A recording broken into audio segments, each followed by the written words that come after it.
sama problème mooy chaque jour ñu ne ma Ka jarul ngay génn biir sunu Label TV sa rédaction équipe Ka équipe maanaam montage yëpp Ka yi day am foofu noonu di jëlu.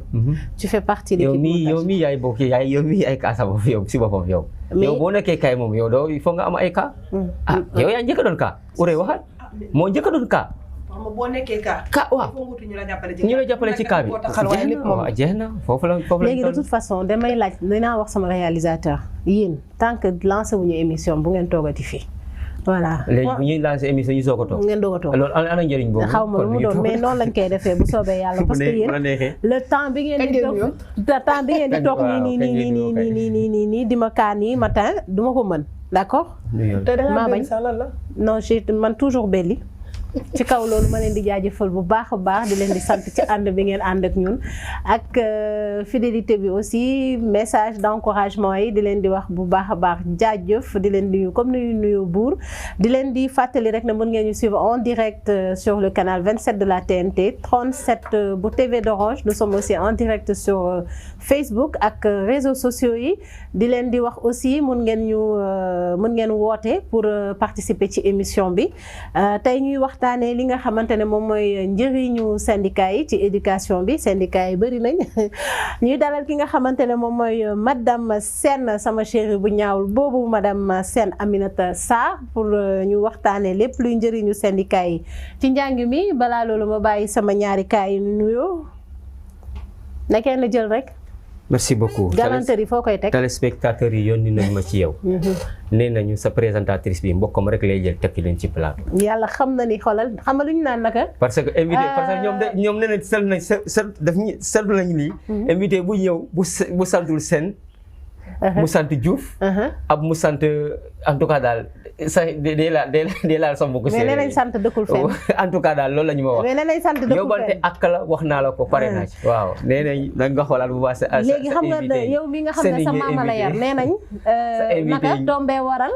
ay gaaf tombé waral ay gaaf waaye yàlla xam na ni ñu ngi doog a gisee n'est-ce pas. waaye léeg-léeg tombé am fu mu far. merci beaucoup voilà tombé am fu mu far nag voilà. nee nañ kuy jaay bon na ca xalam kuy xalam. ci ca jaay. borom. alors man de wax naa yóbbante ak la de Ourey de c'était devant Ourey voilà wax naa ko sa kanam donc voilà. amul benn problème nettali naa ko. waaw léegi c'est ça comme bonjour indi leen ma seen ay mbokk. waaw bismillah. c'est que seen mbokk yi toju ñu fenn. suñu téléspectateurs yi di leen jaajëfal bu baax waa di kontaan ci yéen seen émission bi ngeen faral di suivre suñu kaay seen kaay ak kaa bu mag bi di leen jaajëfal bu baax a baax di kontaan ci yéen xam naa bu si kanam rek ñu xuus ci programme yi balaa temps bi duñu xoj. duñu xoj ah d'accord laa Ourey. jërëjëf ngeen xoj. waaw xoj. ayca rek dinañ piraat rek ayca ziar naa suñu mbokku téléspectateurs suñu Label TV yi bu baax mbégte laay amaat bu baax. ak contentement di leen dalal jàkkaarloog ñoom ci seen chaîne suñu label à travers suñu Label TV canal 27 ci TNT bi ak TV d'Orange bi numéro 37 comme rek toujours ni ngeen di rester scotché ñu ngi leen ciy gërëm bu baax di jot ay vraiment ay retours yoo xamante ne macha allah gars yi ñu ngi leen di bëggee di leen remercier te di leen seetaan saa su ne. émission kaay nee nañ ngay yokk heure bi loolu moom dañu ko yóbbante wax naa la ko. xam naa nag après yow yaay xool. noo koy gérer ma koy gérer d'accord am benn problème nañ ko gérer donc mu nekk seen rendez-vous en tout cas incontournable de la journée 10h ba 11h tous les jours lundi ba vendredi seen actualité.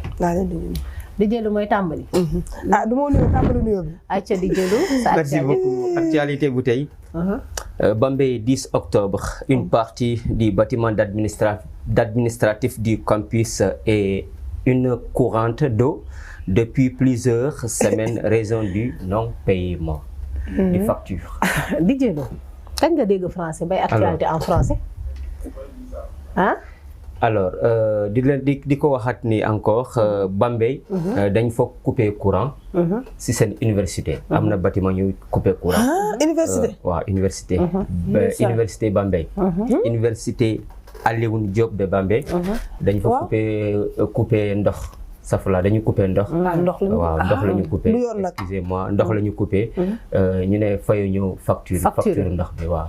d'accord il y a maintenant une semaine montant facture bi amuñu ko. non waxuñu montant facture. bu ñu leen coupé mooy maanaam que amel nañu lu bëri ana syndicat yi. dañu kaas lool. xam naa après madame Sène dinañu ci wax dara. syndicat yi war nañu wax ak ñoom tamit de seen liggéey anam. coupé nañ ndox de. coupé nañ ndox. ci université. mais lan moo waral coupure boobu ñoom. fayuñu amul xaalis waaw non attends ñàkk fay bi ñàkk am xaalis la. wala soit am war a fay ba pare am meneen loo ko def la. damay laaj. man de ñàkk xaalis bi moom de mënuma ci. mënu ko gëm quoi mënuma ko gëm en tant que université. université en tant que université yu bokk université yu gën a rëy ci Sénégal. Alioune Diop Bambey kay. Alioune Diop de Bambey ku ne xam bu ñu nee université Bambey Alioune Diop rek ngay dégg. Plus de combien d'étudiants il ne parvient même pas à payer la facture de l'eau. Ça c'est inadmissible hein. C'est à revoir hein. C'est quoi le problème? Qui doit payer la facture? L'État, l'université, fa la ñuy jëlee. Ku moom université? Ku moom université? Université yaakaar naa Bambey du privé de. université bi du privé. non mais université bi du privé. ku moom université du l'État moo ko tabax. waaw mais alors. donc comme li ñuy wax rek xam nga yaa ngi wax ci njàng. tey bu ñu demee ba école yi di manqué ndox xale yi bu ñuy jàng. université bi xanaa dañuy bari ku nekk sa 10 litres ndox. parce que dañ koy yittewoo. ndox moom mënul ñàkk ci dara bu dee courant mun nga xool nu ngeen di taaba yi sax mais ndox moom mënul ñàkk. waaw bu dee courant mun ngeen à un certain heure dañuy wàcce parce que voilà xëy na bu guddi et cetera mais am na ñoo xamante ni dañu loger ci pavillon yi ci université. donc même courant sax y a problème même courant sax problème. lu toll man je pense que lu toll université bu toll noonu ay xale nekk fa di jàng. buñ demee bañ ne dañ leen couper ndox. y a problème si y a problème. inadmissible parce que man mënuma comprendre man université bu toll noonu ay ndaw nekk fa di jàng. réew mi ak ñun li nga xamante ne ñu ngi koy wax di ci ay koom ñun am nañ ko ñu dem ba ñun ñuy am problème mu université bu ay ndaw di jàng muy ñàkk ndox y a problème. te le problème en est que ñii dañuy ñëw Sen'Eau dañuy ñëw rek couper la carrément ñu dañu lay jox ay délai. waaw. fay facture waaw loolu la ameel ñu indi la facture ñu indi la ay détails mais d'ici temps dañuy couper sa ndox. dañuy couper ndox bi fayoo ko ñu ñëwaat. avertir la presque mën nañu la avertir à 3 reprises à 4 reprises parce que vu que c'est université bu mag la donc xëy rek ñu tëb rek xëy rek ñëw couper ko non mën nañ ko avertir 2 reprises 3 reprises mais bu ñu insister fayu ñu après ñu ñëw voilà mais est-ce que bu ñu ko avertir première 2 ba 3 reprises fayu ñu ko mais c'est quoi le problème mais y a problème est-ce que doo ma toppal cas bi ba xam lan moo déjà de da nga ma koy toppal pour wax ñu montant facture ndox bi ñaata la bu fekkante ne mën nañ ko am n'est-ce pas ak aussi kan moo war a fay facture ndox bi. c'est l'État qui devait c'est l'État est-ce que État joxu leen tamit. non mais État mënu leen jox ba pare ñëw. jarul topp même ok dinañ ko topp mais. ak nu facture ba mën a toll. jox nañ leen ay avertissement yoo xamante ne mën nañ dem sax avance. man avertissement ba keroog ñu koy fay. waaw parce que dañu lay avertir moom. loolu moom école bi am na ñu ko jiite. am na ñu fa nekk. waaw. ana directeur bi kii bi université ana ñi nga xamante ne ñoom lañ fa teg pour yenn yu mel ni bu fa amee ñoom ñu gérer ko. kon daal ñu jàpp ni université Bambey jamono yi ñu toll dañ leen couper ndox parce que fayuñu ndox. fayuñu courant fayu facture ndox d'accord kon lu yéeme. tu trouves que. non c'est inadmissible. C'est inadmissible. D'accord kon nu jàpp ne loolu moo nekkoon première actualité bi maanaam facture ndox bi ñu coupé ci université Bambey. ndox de moom nit mënu koo ñàkk moom wax dëgg yàlla rawatina université bu toll noonu ay ndaw di fa dem di jàngi. yow loolu ñàkk ci actualité. li ma leen indil moom. imagine ngay yow nar a dem jàng sango. sangu loo. sangu ana ak civisme ak fu réew mi toll nga ñibbi si sango. ak tàngaay non man li ma ciy xalaat waxuma sax sangu mais. jigéen ñi bu fekkee dafa am ay jigéen ñu fa ne. dañuy soxla toilette. dégguma jigéen dafa war a propre. yaa ngi dégg. nga jógee entraînement dañ ko soxla. est-ce que léegi bu ñu amul ndox fan lañu jëm. 2 heures naaj bu tàng ji nga ñàkk mënoo sango. rawatina xale bu góor bu. est-ce que duñu rooti fu ñuy rooti. je sais pas peut-être à côté ci parage. waaw mais am na ñu ko est-ce que dinañ am accès dem rooti ji te teenu jàmbur wala robinet jàmbur parce que ñoom dañuy fay seen courant. imagine étudiants yëpp dem robinet bu ne di fa rootu ndox. mais est-ce que université yi démarré guñu université yi démarré guñu. waaw mais xëy na balaa ñuy démarrer dinañ ko régler. waaw mais am na élèves dañuy anticiper am na xam ne dañuy impayé école ubbi na. non école nu mu tudd primaire secondaire ñooñu ñëwul mais année scolaire universitaire bi ubbeegul je pense pas mais il y a des élèves qui anticipent yoo xamante ne actuellement pour ñoom vacances bi jeex na ñoom dellu nañu ñi bëgg a jàng ñoom dellu nañu si seen pavillon dellu nañu si seen cité di xaar ouverture wala di yokk seen xam-xam di yokk ci lii ak lu mu ci mënti doon bu ñu commencé wul amuñu droit couper ndox foofu noonu même durant les vacances école yi durant les vacances ay lycée yi ay université waru ñàkk ndox waxuma la loolu commencé na jàng lu ñu commencé wuñ jàng loolu bon ça n'a rien à voir. C'est impératif ndox moom c'est obligatoire dafa war a am si centre. ci fépp fu mu mënti doon. waaw fu mu mënta doon mais en tout cas je sais aussi que y a des fois des structures yoo xamante ne état moo leen war a fayal ndox léeg-léeg ñu couper leen. waaw exemple stade Léopold bu ñu nekk di réfectionner ñoom tamit dañu ameloon waa SDE ba ñu couper leen. Moi je me demande est-ce que l'État est au courant de ça. loolu tamit question la c'est possible est-ce que l'État est au courant de ça. oui ma. mun na état ñoo gën a informé ci réew mi lu fi xew ñu la koy njëkk a xam. parce que am nañu ay ndaw yu leen di doxal xam nañ lépp yaa ngi dégg xam nañ lépp. man bokk noonu laa ko jàppee. parce que réew mënoo koo yor. yaa ngi dégg ñu dénk la ndombay tànk ne la yow lii yaa ko war a dox. nga ne yow yëgoo ko kon liggéeyuloo da ngay nelaw.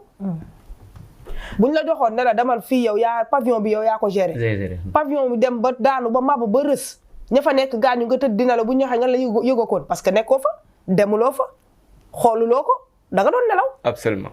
mais bu fekkente ne yaa ngi fay dem di xool chaque jour nga dem wala chaque mois nga woote réunion xool lu fa xew di nga ko xam. lu fa xew di nga ko xam boo ko yëgulee c'est parce que yow ñoru la yaa ngi nelaw. nan nga ko gisee noonu laa ko gisee en tout cas parce que nit ki buñ la dénkee dara il faut nga dem di ko saytu di xool ñi nga dénk ñu dox ñu dem xooli loolu d'accord problème la de en tout cas problème la université de Bambey amul ndox dañ ko couper une semaine c'est trop d'accord xam naa après dinañ ci gën a xuus ak kii di madame Sène bi fi toogal donc syndicat SELS xam naa après dinañ gën a waxtaanee lépp lu jëm ci éducation puisque moom moo ñu fi tax a toog léegi nag dañuy dem seeti page publicitaire bi dellu si waat ci plateau bi pour xuus ci li nga xam ne mooy njëriñu syndicat yi ci njàng mi.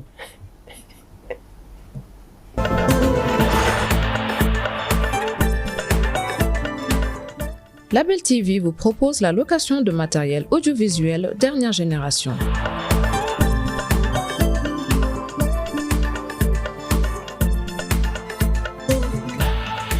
Caméra, écran géant, travelling, jeux de lumière. Vous êtes producteur de contenu, annonceur, découvrez notre sélection d'accessoires, d'équipements en passant par la régie, la post-production et la diffusion sur nos chaînes.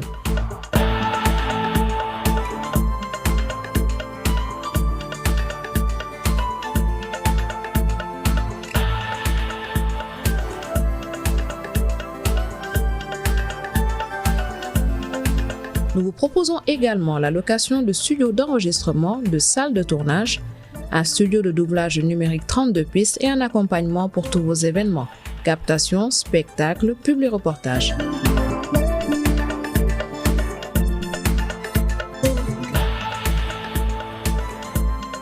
Contactez-nous au 78 296 22 22 ou écrivez-nous à l'adresse commerciale@labeltv.com.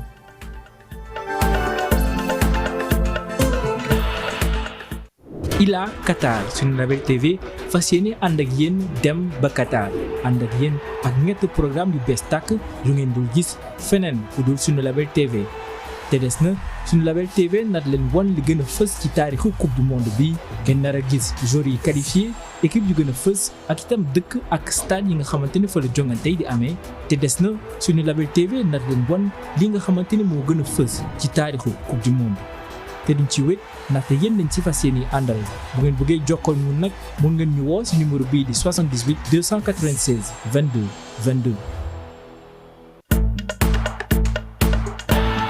mbokk yi seetaan seen télévision suñu Label TV man la Alioune Guèye ma leen di jox dig daje seen émission bu bees tàq bu ñu dajji ci paquet muy jotaay ndaw ñi jotaay ndaw ñi nag yéen ndaw ñi yéen a ko moom ñu na ci waxtaane pàcc yu am solo yu soxal réew mi jotaay ndaw yi mbokk yi fii lay xewee ci suñu Label TV ci xolu Sénégal.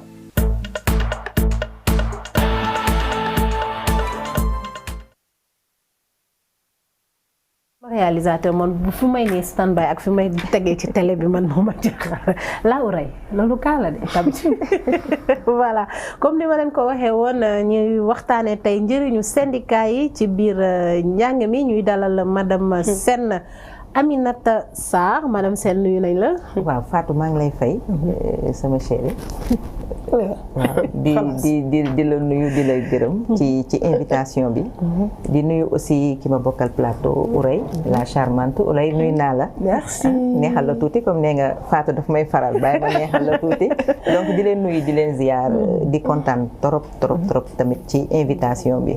vraiment ça m'a fait plaisir ma ñëw participer ci seen émission fii ci sunu Label TV. muy chaîne boo xam ne nit ñi ñu ngi koy seetaan.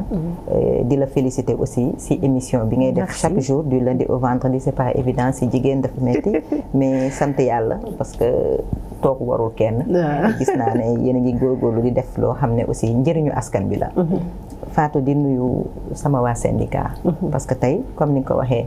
syndicat la ñuy wax ak éducation. donc ma toogal fii le SELS. muy syndicat des enseignants libres du Sénégal.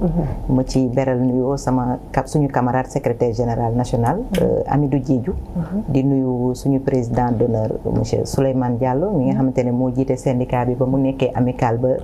congrès bi passé di mois de septembre 2021 donc di nuyu aussi suñu présidente nationale des femmes parce que c'est vrai que je suis la secrétaire chargée de l'administration du SELS mais je suis également la première vice-présidente de la commission nationale des femmes bi nga xamante ne suñu camarade Aïssatou Touré madame Sow moo ko jiite mu boot ay jigéen yu bëri donc di nuyu particulièrement nag ma section bi nga xamante ne fa laa bokk parce que ku nekk am nga foo milité man parcelle laa dëkk fa laa dëkkoon donc fa laa milité tey suñ ma waxee syndicat c'est parce que sama base syndicale parcelle la donc di nuyu sama camarade secrétaire général de section Sayer Sène di nuyu toutes les femmes yi nga xamante ne ñoom aussi foofu ñoo ma jiital teg ma à la tête de la commission départementale merci beaucoup di sant suñuy sëriñ di ziyaar ñëpp ci weeru gàmm bi nga xamante ne ci lañ nekk di ñaan yàlla na suñu borom dolli wér musal ñu ci seytaane cat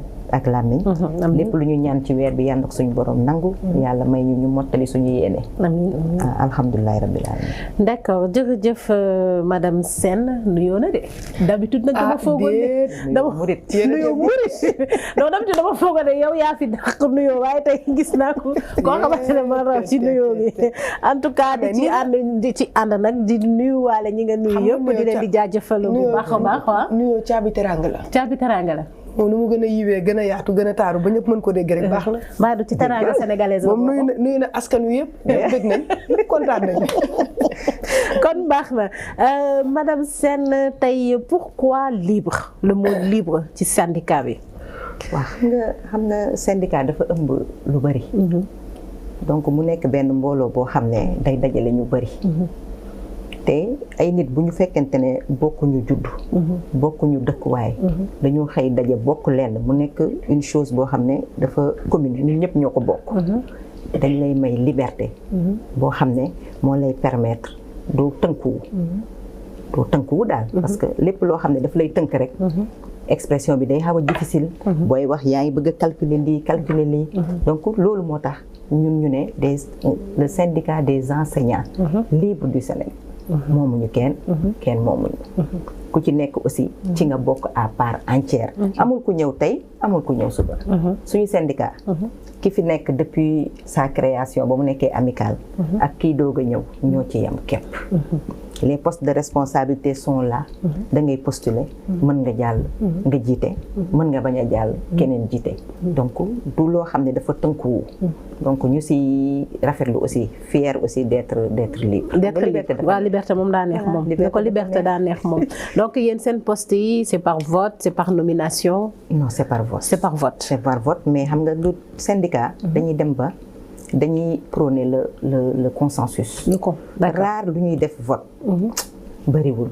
donc dañ koy waxtaanee ku nekk xam nga li nga mën sa moroom lu mu mën ku nekk xam nga fi nga toll ku nekk xam na aussi sa mën-mën fi mu mën a yem donc boo xalaatee ne yow mi sa camarade bi lii bu ko jëlee moo koy gën a doxal parce que ñun suñu objectif mooy na dox na dem ci kanam donc boo gisee ne kii moo la ko gën a mën a doxal da ngay bàyyi moom mu jiitu bu demee ba nga xamante ne am na fu mu yem peut-être yow mën nga ñëwaat comme mën nga gisaat keneen koo xam ne encore moo gën a meilleur ñu tegaat ko fa rek donc ñun noonu la ñuy doxee CELS parce que on s'est dit c'est une famille le syndicat c'est une famille te xam nga famille du xëccoo waaw duñu xëccoo de waaye famille yu léegi yi moom dañuy xëccoo de non duñu xëccoo d'accord léegi ci biir syndicat yooyu noonu est-ce que am ngeen nombre parce que man damay dégg ay syndicats yu bëri d'enseignants vous êtes combien dans le Sénégal? Voilà. Est-ce que ñëpp Dakar lañ ne wala am na ñu nekk aussi dans les régions? Voilà, nous sommes un syndicat qui est composé de sections. Nous sommes représentés dans les départements du Sénégal. Et au niveau des départements, nous avons même plus le nombre de sections qui est supérieur au département. Parce que am na ay sections yoo xam ne, par exemple, je prends l'exemple de la section de Podor. Donc voilà, nga jël Podor dafa vaste. Peut-être ñu ngi xalaat am beneen section boo xam ne moo koy complété nga jël la section de Linguère bu ñu éclaté def la section de Dara nga jël Thiaroye bu ñu éclaté def la section de Kër Massar et Thiaroye donc ñun 50 sections lañ am ci CELS bi d'accord muy benn syndicat léegi mais am na beneen syndicat am na yeneen syndicat d'enseignants wala CELS kese moo nekk syndicat ici au Sénégal? Non, il y a beaucoup de syndicats. Il y a plusieurs syndicats. On a nos camarades des autres syndicats. Voilà, léegi nag seen camarades yooyu noonu est-ce que vous travaillez ensemble? Voilà, on travaille ensemble xam nga lu tax parce que dañu am benn dénominateur commun mooy les enseignants. Kese. Ak les élèves. Ak les élèves. Ak les élèves doo ma dugal ak les élèves non parce que dafa am loo xam dañ ko bokk. ñun dañuy xeex pour jàngale bi jàngalekat yi yu góor ak yu jigéen di xeex pour élèves yi mu nekk de la case des tout petits ba ci supérieur. D'accord. Donc mënuñu bañ a travailler ensemble parce que boo xoolee parmi les syndicats les plus représentatifs nous ne sommes que 7. D'accord. N'est-ce pas? Il y a d'autres qui sont moins représentatifs mais aussi qui ont des à qui leur collègues seen enseignants yi ñu bokk ci ñoom dañoo am ay préoccupations yoo xam ne ñun bu ñu demee du ñu ne particulièrement rek les préoccupations du CELS la ñuy jël mënu nekk. Vous prenez en compte tout dans sa globalité. Dans des sa enseignants. globalité. Voilà. D'accord donc tout à l'heure moom nee na enseignants yi ak élèves yi tamit ñoom voilà ci syndicat yi neen du ma ko dugal garaaw voilà na gën a leer de mais tey jii nii ci kaw loolu est-ce que am ngeen ay leviers yoo xamante ne yéen tey jii mun ngeen ci appuyer pour quand même améliorer le secteur de l'éducation fii nii au Sénégal ci plan contenu ak yëpp. Fatou ñun ci lañ dëkk duñ ci jóg xam nga lu tax ma la duñ ci jóg parce que ñun en tant que syndicat dañoo am ministère de tutelle am aussi département bu ñu bokk nous faisons partie de la DRH mooy gérer les ressources humaines et à chaque fois lépp loo xam ne dégg nañ ko mooy jëm ci loo xam ne day yàq njàng mi ak njàngale mi ñun dañ ciy taxaw comme tu le dis levier yi ñu am on appelle les ministres on appelle les conseillers on appelle les directeurs de programme on appelle le DRH mi nga xam te ne mooy suñu tuteur voilà et on lui dit lii ak lii ak lii ak lii il faut ñu c'est-à-dire xam nga l'État il gère mais parfois il est bon nga am ñoo xam ne dañuy def diagnostic bi ba pare prévenir la ci des situations et c'est ça le rôle d'un syndicat ñun suñu rôle mooy ñu alerter suñu rôle mooy ñu ne ah lii baaxul lii ne defee leen ko nii wala lii ñu gis muy ñëw baaxul pour le système éducatif nañu jéem a xool nan lañ koy parer lan la ñuy def ba nga xam te ne lii ñuy seen nii du yegsi wala bu yegsee aussi dina am une situation atténuante boo xam ne du metti mais est-ce que vous êtes souvent écouté? C'est ça loolu laa ko doon est-ce qu'on vous écoute parce que yéen syndicalistes yéen wax ak enseignants yi di wax ak élèves yi est-ce que bu ngeen wax ak enseignants yi dinañ leen déglu xam nga enseignants yi dinañ xam ne ñun ñu ngi wax dinañ xam tamit ne ñi ñuy waxal dégg nañ ñu maintenant est-ce que faale nañ ñu wala est-ce que faale wuñ ñu loolu beneen cas la n'est-ce pas mais ñun suñu rôle mooy ñu alerter ñu jël les devants sur les situations yi nga xamante ne moom lañ gis ne c'est pas bon pour le système éducatif que ce soit pour les enseignants que ce soit pour les élèves que ce soit même les parents d'élèves parce que parent bi aussi su amul benn stabilité mais mënul toppatoo doomam. n'est-ce pas doom ji aussi bu amulee benn condition boo xam ne minimal bu muy fekk ci école am aussi mënul parent bi xelam du dal donc ñun paramètres yooyu yëpp parce que ñun aussi amuñu intérêt di caresser le gouvernement dans le sens du poil on lui dit la vérité. Contrairement aux autres peut-être nit ki si c'est politique ou autre tu peux dire à la personne li nga xamante ne moom la bëgg dégg mais ñun nga bëgg ko dégg nga bañ ko dégg ñun syndicat notre rôle mooy de dénoncer et à chaque fois ci loolu la ñu nekk. Donc vous êtes apolitique. On est apolitique. Vous êtes là pour l'intérêt de l'éducation. Qu'est-ce maintenant en dehors du syndicat on peut faire de la politique. Tu es libre de le faire. De militer. Voilà mooy cette liberté qui revient. Tu es libre de faire de la politique. Tu es libre de faire tey gàmmu tey kii tey voilà appartenance religieuse. Il y a pas de souci. syndicat yi nekk fi ba pare école yi di am problème. xam nga ñun école am problème du suñu avantage xam nga lu tax. jàngalekat dafa bëgg école ci xolam. xale yi ñu bëgg leen suñu xol. parce que ñun aussi ay yaay lañu. boo xoolee la camarade bi ma wax léegi salué ak sama présidente nationale. mi ngi au niveau du ministère. yore daara moderne. mais moom day évoluer ci daara yi. ñun ñu nekk ci système français bi. ñun aussi ñuy évoluer foofu donc. suñu boolewee suñu ay force ñun dañuy dox toujours pour xale yi bu ñu fi nekkul ñun am syndicat mu ngi doxaale tamit ci daara yi. bien sûr nous on agit en fonction aussi des daara parce que dañuy organiser chaque année la journée du volontariat et bu ñu koy organiser dañuy jël les 50 meilleurs élèves ci département bi nga xamante ne récemment on était à Koungheul dernière édition bi. Et la prochaine édition ce sera à Dara dans le Linguère mais dañuy primer ay élèves yi ñuy primer dañuy nekk français mais aussi dañuy jël ci arabe bi ok mu nekk alxuraan mu nekk les écoles coraniques mu nekk ak les daara modernes dañ leen di jël bu ñu paree aussi ñu xool les meilleures enseignantes parce que tamit jigéen ñi ngi góorgóorlu il y a des femmes enseignantes qui font des 100% voilà qui font des résultats amuñu guddi amuñu bëccëg amuñu vie de famille voilà lépp pour xale yi donc ñooñu aussi ñu dañ leen di tànn ci département bi dañu nekk ci enseignement bi par vocation xam nga donc bëgg ko di ko def di ko doxal comme ni mu waree gis nga boo ko doxalee comme ni mu waree yàlla xam na ne bu ngeen ñu gisee da ngeen ñu yërëm boo bëggee boole vie familiale bëgg a boole parents yi à côté à lii bëgg a gérer aussi xale yi et vraiment elles s'en sortent di leen féliciter bu baax a baax d'accord léegi tey jii nii aussi madame Sène parce que ministre bi génn na annoncé la reprise ci 6 octobre à 99%. Après dans les médias ils ont dit 85%. Mais est-ce que yow tey pourcentage bi selon toi est-ce que atteindre nañu ce pourcentage de 85% à ton avis?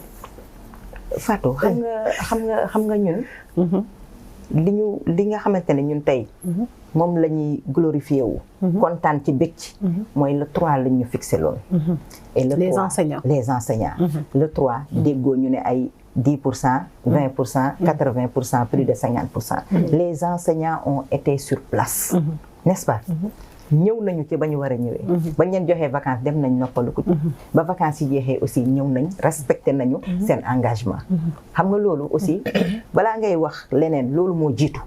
soo dee été man le gouvernement ci loolu la waroon njëkk a communiquer.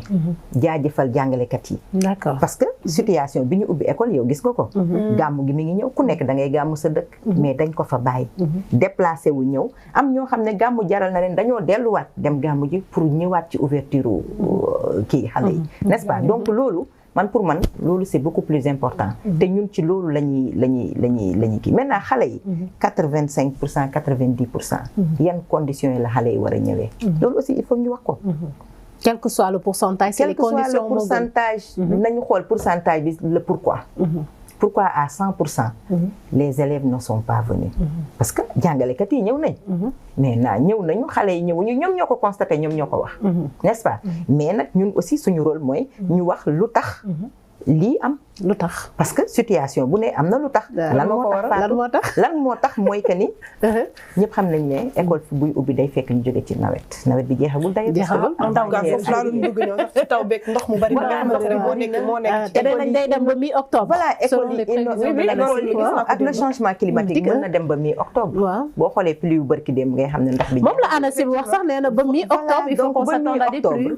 ñu nekk ci situation boo xam ne école yi am nañ ndox trop ñu nekk ci situation yoo xam ne école yi amul ndox population bi ñoo ko occupé parce que amuñu fu ñu leen dugal donc yooyu yëpp sans compter nag école yi nga xam te ne dafa sax ñax dañ ko war a désherber def désherbage ñu jéem a xool nuñ ko defaraatee ak surtout école yu tëju nga toog ba début d'année nga doog koy ubbi ne xale yi ñëw leen dugg yooyu grippe bi du loolu yëpp guus bi il faut ñu bàyyi ci xel loolu kon yéen syndicalistes yi du ci yéen du ci professeurs yi du ci élèves bi ci ñi nga xam ne ñoo ŋànk loolu la xam nga ñi ŋànk loolu mooy li ñuy wax rek xam nga dafa am ay préalable yoo xam dañ ko war a def balaa école di ubbi par exemple normalement voilà yow da ngay def préparer sa rentrée booy préparer rentrée yow ñun ñi di enseignant buy jàng école di ubbi dañ koy préparer maintenant à plus forte raison que l'État war nañ organiser ay CRD xam nga ñu jéem a xool service d'hygiène ñëw lan la mën a def eaux et forêts ñëw lan la mën a def côté inondation yi lan la ministre bi war a mën a def ñu yóbbu ay kii de pompage ñu pomper ndox yi désherber école yi pomper service d'hygiène pomper yooyu ak tout et tout parce que tamit gis nga dëkkuwaay ñi fa war a dëkk buñ fa dëkkul ñeneen ñoo koy occuper te ñooñu di ko occuper insécurité daf fay am effectivement insécurité daf fay am donc loolu yëpp il faut que ñu lijjanti ko waxtaanee ko dañ koy waxtaanee mais boo bàyyi ba école ubbi nga ñëw def constat ne léegi xaaral ma lijjanti loolu mais on perd du temps perte de temps boobu mais jàngalekat yi ñoo koy yëg jàngalekat yi ñoo koy yëg ci naka Fatou nag la ko jàngalekat yi di yëgee gis nga jàngalekat souci yëpp mooy na programme bi jeex bu jeexee aussi na ko xale yi comprendre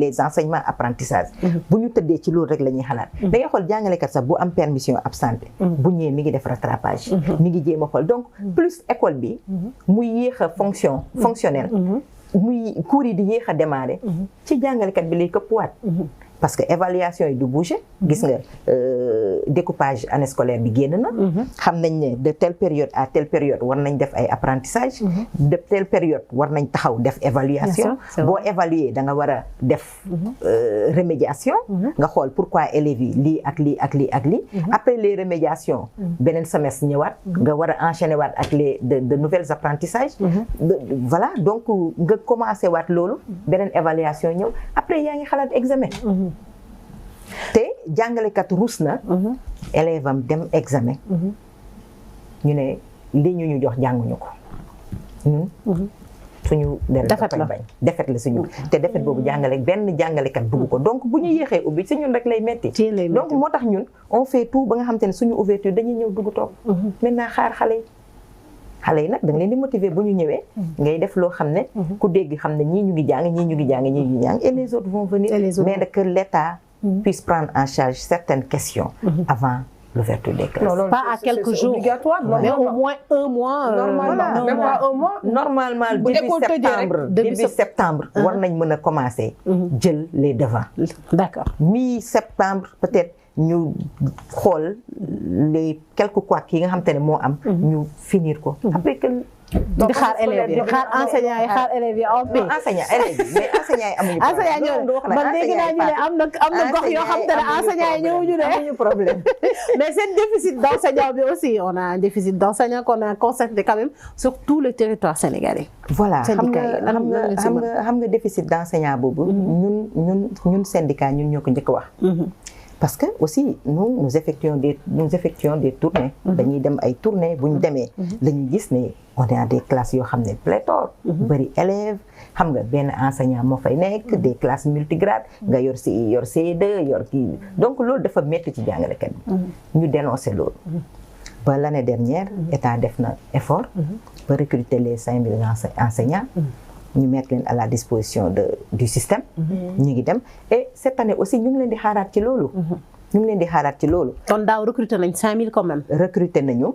ba nga xamante ne ñoom nekk nañ sur le terrain daaw ñu ngi doon jàng. d'accord en fin d'année aussi. yóbbuwaat nañ leen formation. pour encore capacité voilà par rapport ak njàng mi ak njàngale bi. maintenant ñu ngi leen di xaaraat ci loolu parce que ñun amuñu benn intérêt ñuy état di bañ a recruter.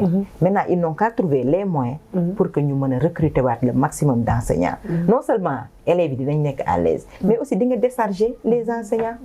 parce que tamit voilà ñu gën a am liberté ñu gën a am benn temps boo xam dina leen permettre parce que boo jëlee benn professeur nga jox ko temps boo xam ne nombre d'heures yoo xam ne dafa bëri da nga koy sonal te quand l'esprit est fatigué il n'est pas productif l'enseignant bu fekkee yore ñaari classe multigrade yow da ngay xool rek tey boo yore woon ñaari affaire yoo xam ne bokkuñu niveau nga bëgg a de cuuc fii laal gis nga nu mu méttee boo xam suma laa nag nga yore un nombre d'élèves benn classe yoraat beneen nombre ci beneen classe ku nekk nga bëgg ko jàngal ku nekk tu vois ce que ça fait donc ñun plus état bi di recruter te foofu lañ leen di xaaree ci recrutement boobu lañ leen di xaaree maintenant recrutement bi nag du n'importe comment lañ koy defee il faut que aussi ñu teg ko dans les règles de l'art nit ñi xam nan la ñuy recruter c'est pas des postes politiques c'est pas des postes yoo xam ne mais ñu teg ko fi ñu ko war a teg ñu ko mérité gagné kii bi ñu dem ñu ko mën voilà ñu ko mën parce que des fois nga tase ak enseignant mu def benn phrase lañ ma ko wax ne naa ko signaler mu def benn phrase mais phrase bi boo xoolee tu te demandes yow kii est-ce que mën na jàngal classe gi ma yor vu sa façon de s'exprimer et autres nee nañ des fois enseignant am ñoo xam mënuñu sax def sujet verbe complément point xam nga parfois élèves yi dañuy corriger seen professeur. dina doy waar xam nga loolu day am correction. parfois sa doom si boppam nga yor ko. nga togg nga yekk mu ne la safu xorom. yaay sàppale la. manqué na kii la ça arrive. mais du parce que enseignants yi mënuñu parce que ku dem bay jàngale c'est parce que tu es apte à le faire.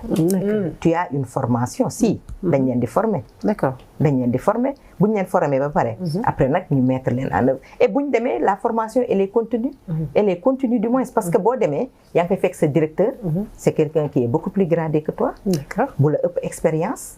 les fiches tu les présentes chaque jour. boo ñëwee xam nga jàngalekat bi na làkk tubaab na bañ a làkk tubaab c'est pas important xam nga la moo gën a am la moo am importance. mooy que ni yow ni ngay jàngalee. na nga xam les différentes étapes. na nga xam boo bëggee def telle leçon lan fan ngay commencer après benn instant lii nga war a def benn instant lii nga war a def dafa am démarche.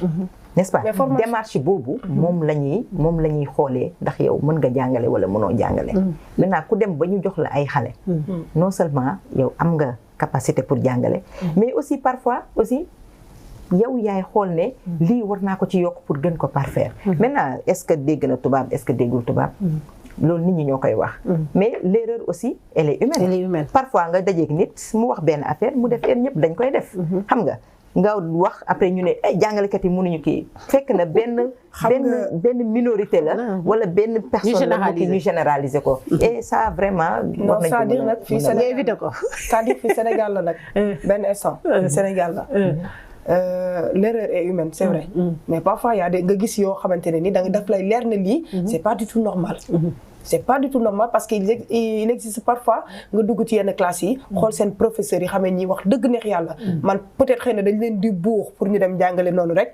mais expérience bi am ko. mais xam nga je suis d'accord. je suis d'accord. mais ba tey syndicats yi juguñu see. yéen ngi koy kaas boo xoolee le rôle des syndicats. ñun ñoo fi kaas. ba ñu relever le niveau de recrutement. d'accord. BFM lañ doon recruter. day gis kuy am BFM cette année. année bii. vacances yi nga déposé. nga jàll examen bi volontariat wala parfois entre guillemets quota sécuritaire ñu jël la. wala des postes politiques ñu recaser la nga guddi jàngale. mais loolu. ban niveau niveau BFM léegi ban classe ngay yor. léegi terminale. il faut nga am bac. non je veux dire bu ñu la recruter niveau BFM. léegi ban classe ngay dem nga jàngale. ban classe rek ngay jàngale. non xam nga ñun. bu ñu lay former. dañ lay former pour que tu puisses tenir toutes les classes du CI au CM2. maintenant boo yeggee. classe bu ñu la jox war nga ko mën a jàngale. parce que formation bi. duñ la spécialiser aussi CI. duñ la spécialiser aussi CP wala C1 wala CM1. n'est-ce pas. donc boo demee yow classe bu ñu la jox. da ngay dem parce que y a les documents. jàngalekat. kenn gënu ko sonn. da ngay jàng di jàngale. d'accord mais quand même ko am niveau BFEM du dem jàngale terminal. non mais parce que parfois nag ñi nga xamante ne ñoo dem terminal de ñi nga xam ne dañu war a am BFEM ñoom seen jàng demee noonu dañ leen di pousse ba xëy ñu am seen BFEM mënoo am BFEM ñu yóbbu la nga ne da ngay jàng wala loolu kaala nar a doon élémentaire laay wax si élémentaire d'accord maintenant le moyen secondaire kii loolu beneen étape la recrutement la d'accord mais dama parce que élèves yi fi mu toll nii ñu ci bëri dañuy jàng rek ñu leen di passal ni ñu dem nga dem ba niveau am BFEM yaa ngi dégg candidat libre non passé bi foog naa CM2 la yem waaw non passé bi foofu lay yem mais non yemul sax CM2 yemul CM2 attends Fatou li ma la wax faites très attention ci bàyyi ci xel bu ñu demee sixième non sànniwuma xeer dañuy dem primaire bu demee ba primaire CM2 mu jeex passé bi foofu la yem nga am entrée en sixième génn aussi tamit da ngay nekk di tricher ci yenn classe yi ba ñëw am BFEM génn yaa ngi dégg am na si ñoo xamante ne dañu jàng bay bëgg dee duñu am BFEM mais am na ñoo xamante ne jànguñu dara ci tricher rek lañ dëkk ba pare am BFEM kooku est-ce que moom bu ñëwee nii par chance ñu recruter ko kooku est-ce que dina mën a jàngalaate mais xam nga mooy li ma lay wax gis nga jàngalekat am na fulla am na fayda am na lu muy jomb gis nga comme ni nga ko waxee je ne suis pas d'accord avec toi mais dama lay suivre rek si sa logique comme ni nga ko waxee muy dem di dem ba BFEM mu am BFEM ñu jël ko muy jàngale mais moment bi nga xamante ne avant muy jàngale dafa am benn formation bu muy jaar formation boobu mënoo fa tricher yeneen ko suivre bu baax yéen syndicat bi non ñun nous allons dans les centres de formation si CRFP yi di xool enseignants yi les futurs enseignants nos collègues di xool conditions yi nga xamante ne moom lañ fa nekkee bu ñu génnee aussi dañ leen di orienter et leur dire que ni lii la boo demee approche-toi de ton directeur ak yooyu ils le savent donc bu ñu génnee bu ñu demee la formation mooy li ma wax sànq elle est continue xam nga mën nga tey jii mën nga bañ a am benn connaissance judduwoo rek mën togg judduwoo mën a fóot mën passé mais dañ la ko jàngal nga def ci fulla ak fayda boo xam ne buñ la ko joxee tu le fais normalement après voilà mu jeex donc jàngalekat bi noonu lay demee te mënoo yore classe ba école tëj nga toog parce que am na conseil de classe en fin d'année et en début d'année fin d'année mënuñu toog ñu ne sa classe 20% nga am élèves yi mënuñu lii élèves yi mënuñu lii loolu ku nekk da nga koy jombal sa bopp donc moo tax ma ne la quel que soit alpha jàngalekat bu ñu jox classe dina ci xar tànku tubayam ba def ci lim ci war a def ba nga xamante ne résultat yi dina ci suivre mais du jàngalekat yëpp nag waaw mais mënoo généraliser yëpp journaliste yëpp tamit ñooy def ni da ngeen may sànni xeer ma sànni xeer dama lay wax rek parce que xam nga ñun dañ nekk ci société boo xamante ne fi mu toll nii njàng mi dafa sooxe te bëgg nañu xale yi vraiment ñu jàng moo tax ñuy génne yi nga xamante ne yi fi nekk programme koy génne souligner ko comme yow da nga fi ñëw en tant que syndicaliste comme it booy dem nga yóbbaale ko bu ko defee ngeen waxtaane waale ko parce que bëgg nañ loolu xale yi dañu war a jàng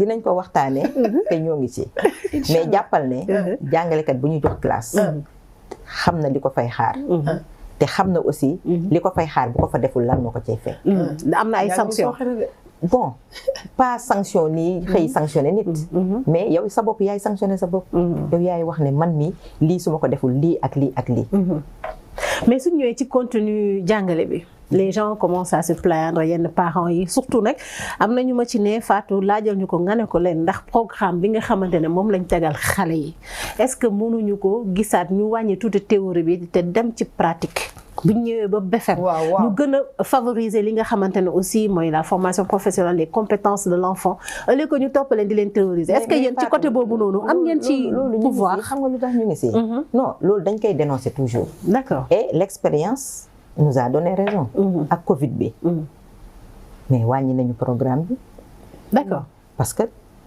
temps d'apprentissage bi yow xam nga ne dafa diminuer woon dafa wàññeeku et beaucoup de choses dindi nañ ko ci programme bi et ils se sont rendus compte que lii mooy l'essentiel et nous allons vers ça d'accord on l'a fait au niveau du secondaire mais aussi dinañ ko def au niveau de l'élémentaire dinañ ko ne di ko xeex pour que élémentaire aussi ñu bañ a surcharger xale bi surtout parce que xale bi su sonnee du mën a jàng correctement donc il faut que aussi ñu wàññi yenn discipline yi jéem a xool nu ñuy condenser yenn yi réduire yi nga xamante ne mën na xaar yooyu mu xaar parce que tamit si l'esprit est fatigué tu vois ce que ça donne donc ñun les résultats ne suivent pas bu leen yaakaar ne syndicat daf fay nekk rek pour di grève pour di xeex. surtout nag ci grève yooyu noonu non foog ñu ñëw ci parce que gars yi nee nañ tamit là pour ça. nee nañ ñu ne laajal ñu madame Sène nga ne leen ñoom chaque année dinañ grève te li ñuy grève yëpp mosuñu dégg ñu ne dañuy grève parce que élèves yi nekkuñu dans de très bonnes conditions wala programme yi wala programme yi mais boo leen déggee ñuy grève rek c'est salaire condition des enseignants condition lii toujours autour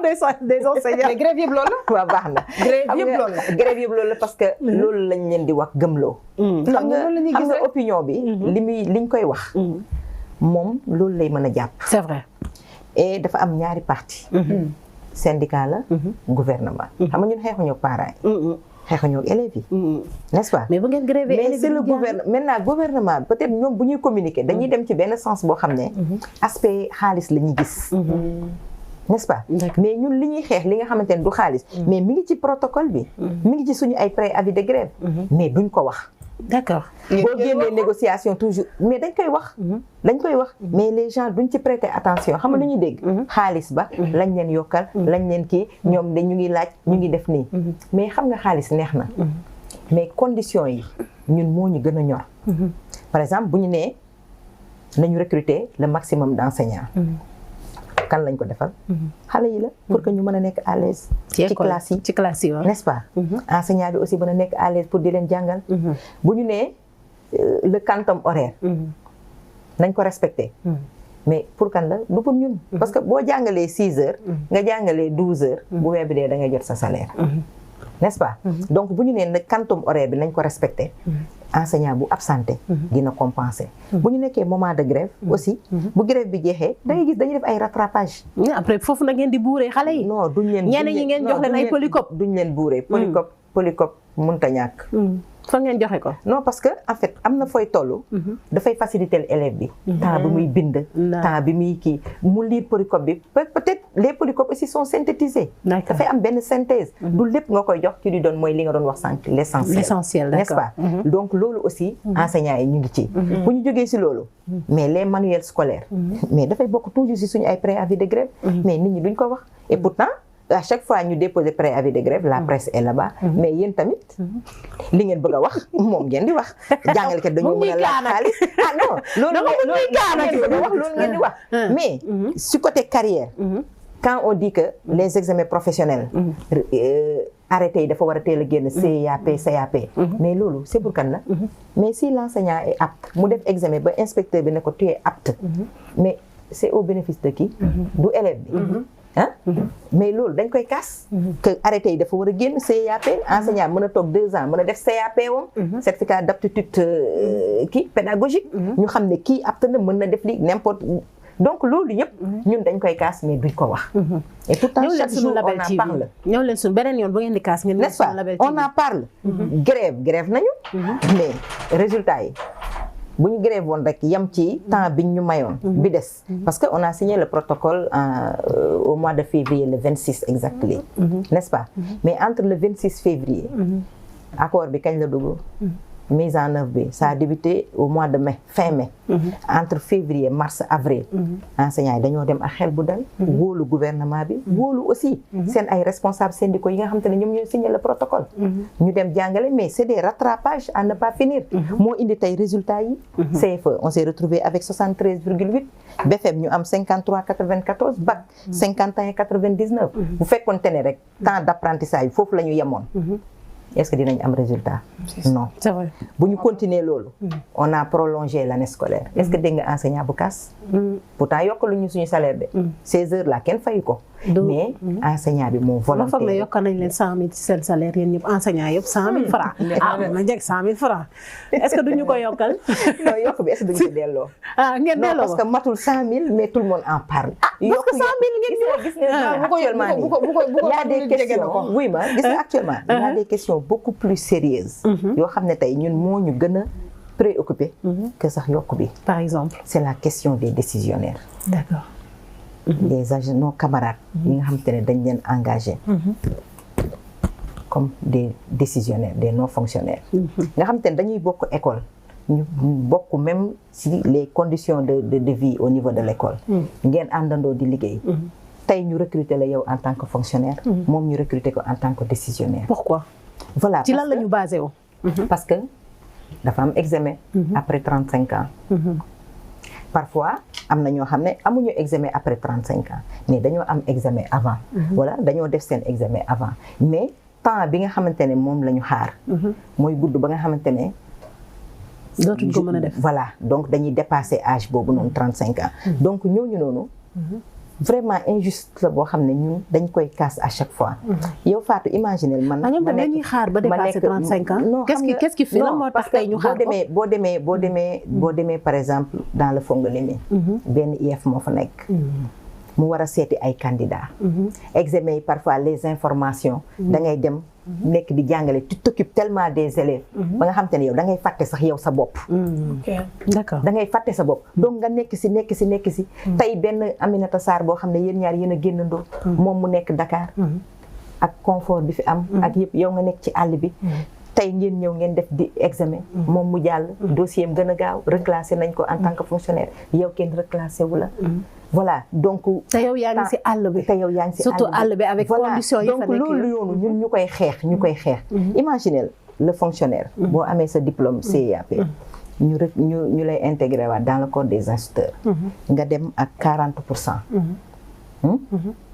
ci sa année de kii instituteur bi ki nga xam ne dañ ko reclassé comme décisionnaire moom du yóbbaale dara donc yow dañ lay reclasser nga dem peut-être parce que boo amee examen en 2018 ba 2022 sa kii di génn sa intégration nga yóbbaale 40% c'est des échelons ay grades la yoo xam ne da ngay jóge 2-1 dem 2-2 dem 2 tiers parfois ñu intégré la nga ñëw 2 quarts alors que yow décisionnaire bi nga xamante ne yéen a amandoo woon examen moom ñu intégré ko mu nekk 2-1 c'est-à-dire rawee nga ko ñaari grade alors que yéen ñaari yéen a génnandoo yéen a injustice boobu ñun daf ñoo metti ñun SELS ba nga xamante ne vraiment loolu noonu ñun ñu bañoon ñu yokkal dara régler la situation des décisionnaires ñun moo ñu gënaloon fuuf que situation bi ñuy dund parce que dafa créer benn kii boo xam ne en tout cas c'est la préoccupation majeure du SELS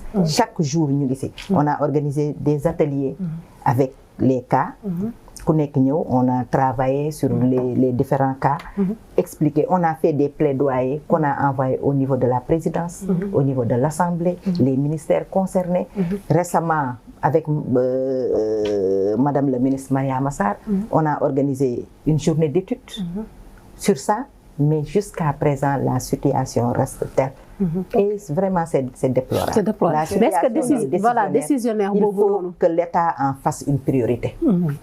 Est-ce que tey jii décisionnaire boobu noonu est-ce que dina am même engagement que ki nga xamante ne comme ni nga wax fonctionnaire lañ ko li ma lay wax rek enseignants yi jom rek la ñuy demee parfois ça fait mal ñun buñ leen di xool sax ça nous fait mal parce que ce sont nos collègues on est dans la même école nous sommes dans les mêmes structures on se côtoie on se parle mais da nga leen di xool après xam nga c'est des choses yoo xam ne mënoo ko wax c'est vrai mais intérieurement ça te fait mal daf lay ronger et ñun def nañ lu ne et vraiment nous lançons un appel par rapport au nouveau ministre le ministre de la fonction publique que loolu noonu na ci taxaw parce que vraiment aussi il faut saluer les actions de madame le ministre Mariama Sarr sortante def na si peut-être am na fu mu yem parce que la dernière réunion qu'on avait tenue le 9 mars c'était avec le DGFP le directeur général de la fonction publique ñu ngi nekkoon en avance parce que les syndicats avaient fait des propositions et vraiment boobu ba tey ñu ngi si nous le SELS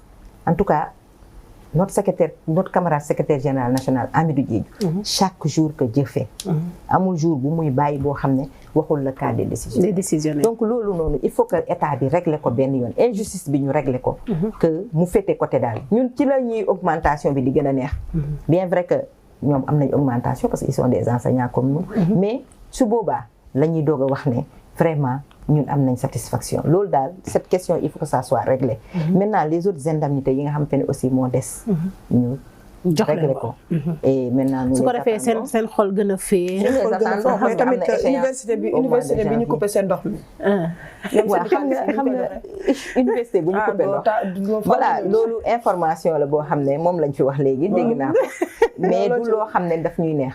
et nous allons faire des recherches pour voir lan moo tax ñu coupé ko parce que mën na nekk fuite d'eau. mën na nekk aussi des fonds yu ñu leen jox. parce que lu nekk aussi dafa am priorité. yow Fatou tey mën nga yor sa benn 100 000 nga ne da ngay jënd téléphone. mais nga xëy benn situation ñëw boo xam ne.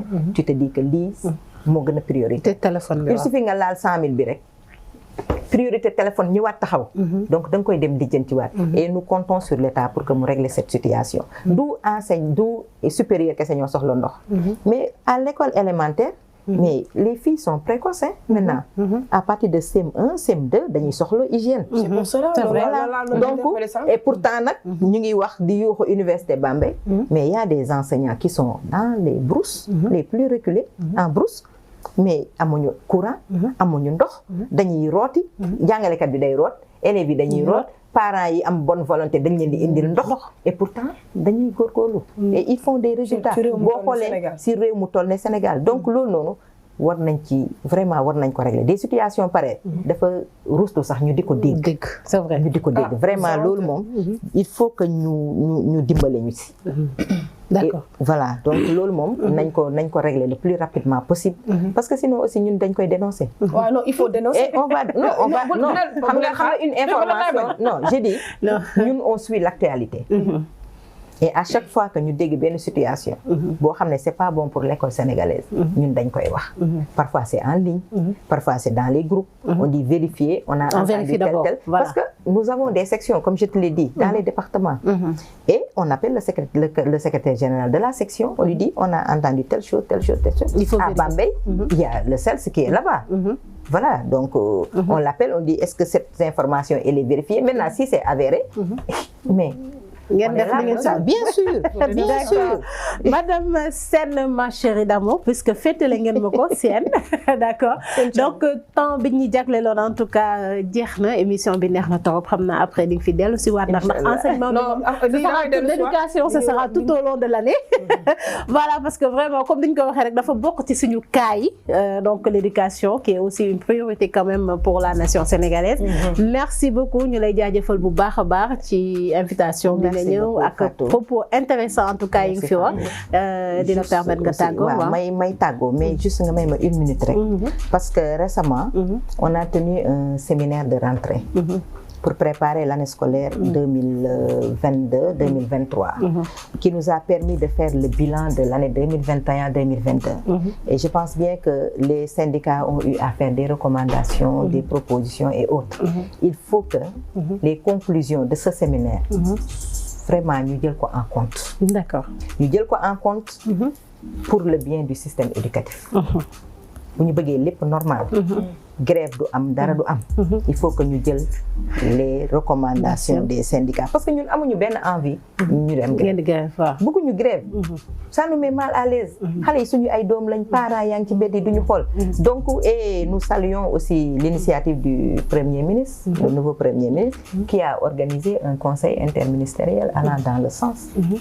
D'accord. Donc pour parfaire le système éducatif et je pense bien que ni séminaire bi ñu def ak conseil interministériel duñ ko mettre à l'abri donc il faut que ñu gaawante ci mise en œuvre bi et que les choses bougent et que ce sera au profit de tout le monde di leen remercier vraiment émission bi di remercier sama syndicat CELS ñun CELS lañ am et CELS aussi jàngalekat yi kese la am ak xale yi kese lañ am donc bu ñu amul élève duñu am jàngalekat bu jàngalekat amul syndicat du exister donc si mots yooyu laay terminer di remercier toutes les femmes syndicalistes merci beaucoup encore merci beaucoup madame Sène merci beaucoup la oreille tey man maa lay tàggul di leen di jaajëfal bu baax ci ànd bi ngeen ànd ak ñun ci seen émission sunu kaay comme ni ma leen ko waxee lundi ba vendredi 10h ba 11h ñu son dalal donc madame Sène Aminata Sarr di donc bokk ci CELS comme ni mu ko waxee libre kon aussi la liberté ma leen di wax na tey moo nekkoon journée internationale de la fille di profito di souhaiter à toutes les filles du Sénégal et du monde entier bonne fête et à demain inchallah bonne journée